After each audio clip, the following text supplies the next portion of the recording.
Hey, welcome back to Smartphone Wars, and I am back with another Mi Max 3 video. And if you enjoyed my fully detailed gaming and battery life review of the Mi Max 3, I got more for you.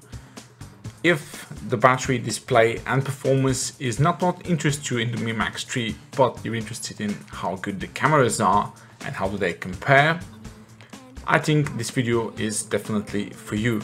So I hope you enjoy watching my full Mi Max 3 camera review starting right now.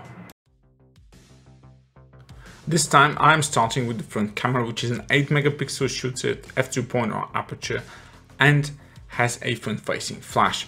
The camera as an 8 megapixel shooter delivers really good quality photos, but is a bit narrow angle. This is definitely not one of those who you want to get all your friends with. However, once you turn on that portrait mode, photos look really good. Even if the portrait mode is artificial because it's not backed up by a second camera, I was able to get really nice looking shots outside in good lighting conditions. Moving on to inside shots, the camera's dynamic range is not really good, so if you have a lot of light behind you, the photo will appear poor. But again, turning on the portrait mode really does well.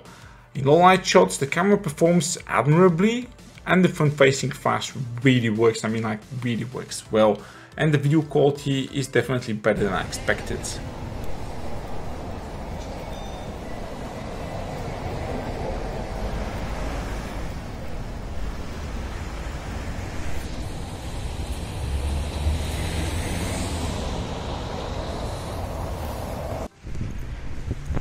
So this is the front cam video of the Mi Max 3. It shoots a 1080p video from the front camera, 4K from the rear camera. Front camera video looks very decent.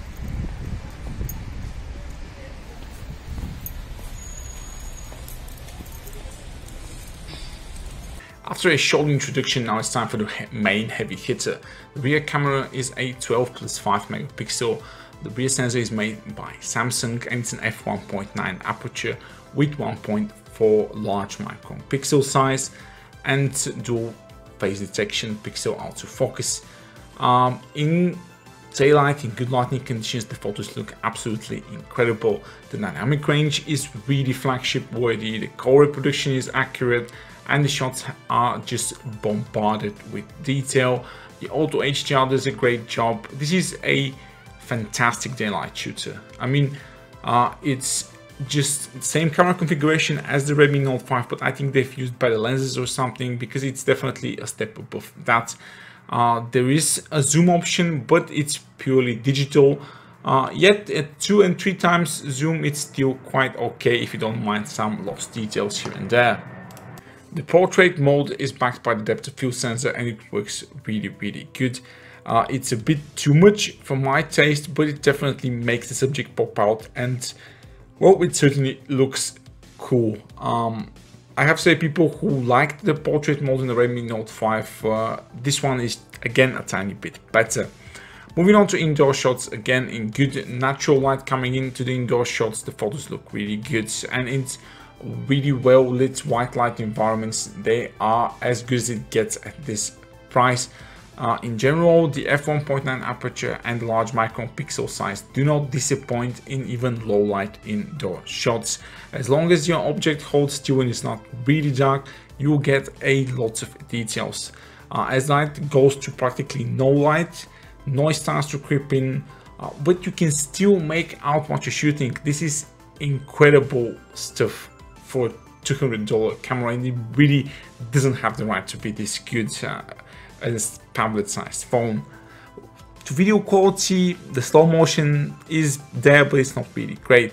Now, this is the 4K video with 30 FPS. There's no electronic image stabilization, but the quality is just absolutely great. And once we switch to the 1080p and the electronic image stabilization, it looks even better. You lose a bit of detail, but as you can see, the dynamic range, there's no focus hunting in good lighting conditions, and the video is really well stable. You cannot tell that this is not optical image stabilization. This is so good electronic image stabilization. Even when walking, the video doesn't appear shaky at all. So the Mi Max 3 camera is actually much better than it needs to be. This is a really good camera phone disguised as a gaming and big battery phone. It may not be a flagship killer camera, but it's definitely one of the best at this price range. Thank you for watching my Mi Max 3 camera review. You can buy the phone from the link in the description below. Give the video a thumbs up if you like it, and as always, do subscribe if you like the content.